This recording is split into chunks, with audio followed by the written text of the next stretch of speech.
joining us on the show right now, the editor-in-chief of Officer.com, Mr. Frank Borelli. Frank, how you doing tonight?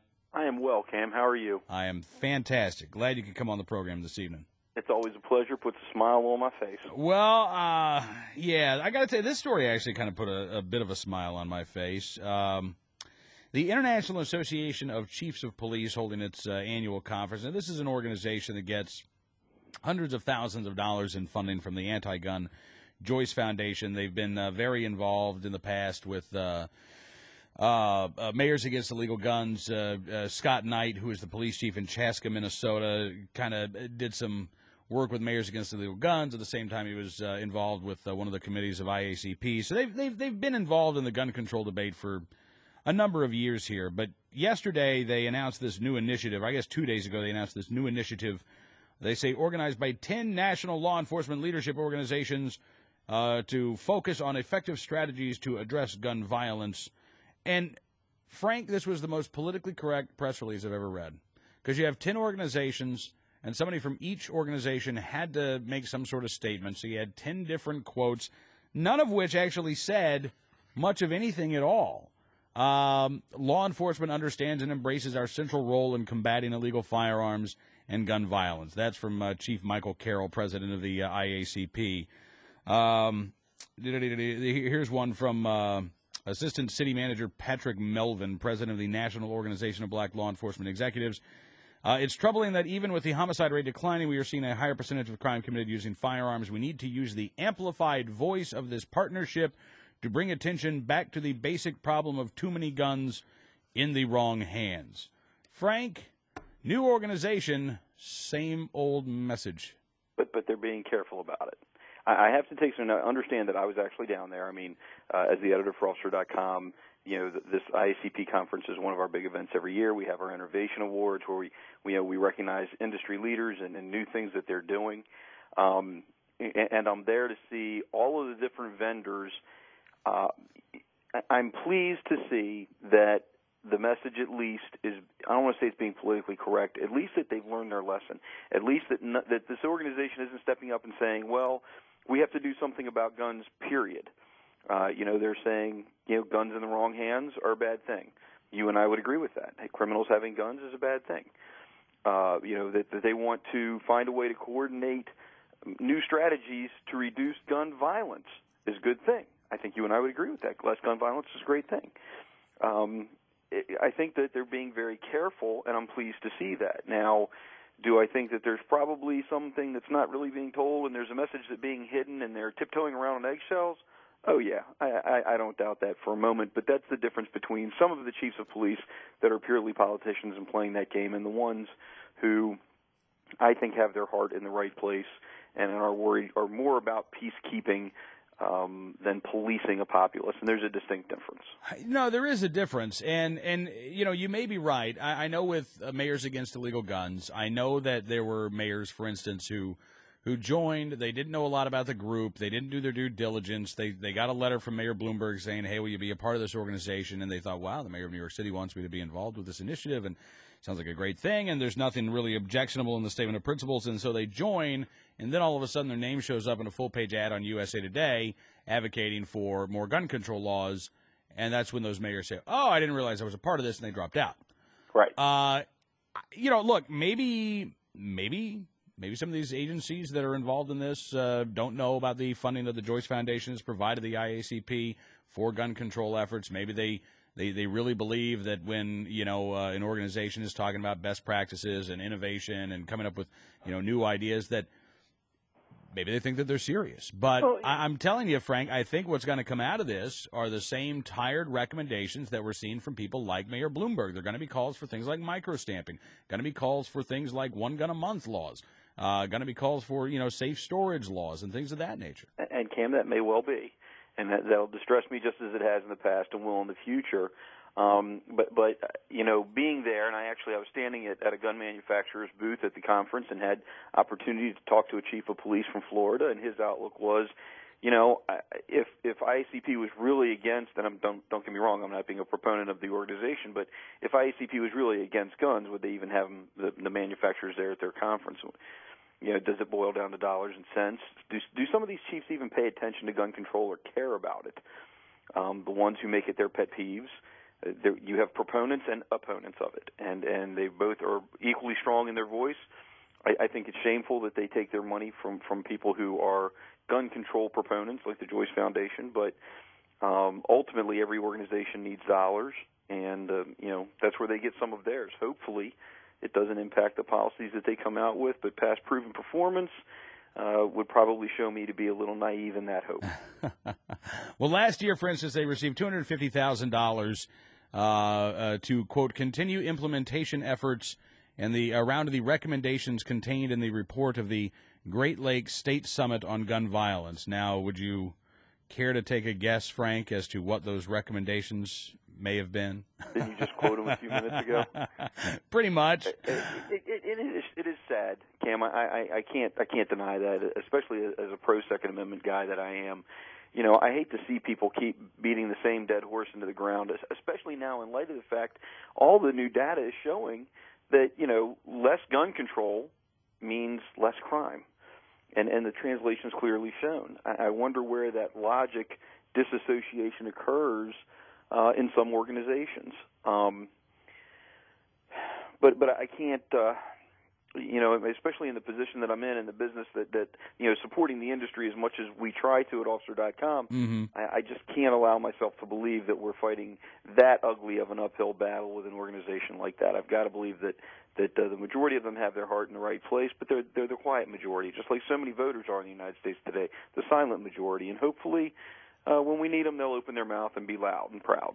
Well, and, we were talking about this just a few minutes ago with one of the listeners. I really do believe that a lot of times when somebody becomes a chief, look, it's typically a politically appointed position. You do want to try to get along with the person who put you in that job. In a lot of these big cities, that means that the guy who put you or the gal who put you in the job is going to be anti-gun. I don't think that is a reflection of the rank-and-file officers on the street, but I think in a lot of big city departments especially, you do see a disconnect between the positions espoused by the leadership and the positions and beliefs held by the rank-and-file. We've had this conversation before. I think you're absolutely 100% correct. That's why I like sheriff's departments better than police departments, because sheriffs get voted in, and they have to keep the people happy, not the politicians happy. When you're an appointed chief of police, you have to toe the line of whatever it is the government entity that appointed you and keeps you employed. I've met chiefs who have said, my time in this position is limited because I'm not going to toe the company line per se. And I've met chiefs who have said, I got a wife and family to feed. I'm not going to be pro-gun out loud because my mayor and council isn't, or my county executive or my governor is not. It's an ugly situation sometimes for them. Some of them get my sympathy. The other ones, we'd be better off if they were replaced kind of quick. Yeah. And by the way, I've been looking as we've been talking at the actual Great Lakes Summit report. This is from the report. Specific recommendations include, quote, requiring that all gun sales take place through federal firearms license holders with mandatory background checks and no private sales. Enacting an effective ban on quote-unquote military-style assault weapons, armor-piercing handgun ammunition, 50 caliber sniper rifles, and other weapons that enable criminals to outgun law enforcement. Repealing the T-Art Amendment, which a lot of law enforcement agencies, including NYC Police Commissioner Ray Kelly, asked for.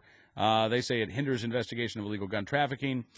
Destroying guns that come into police possession once their law enforcement use has ended.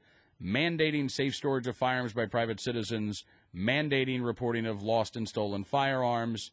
It's the same tired. Now, they didn't mention micro-stamping, but maybe that'll be...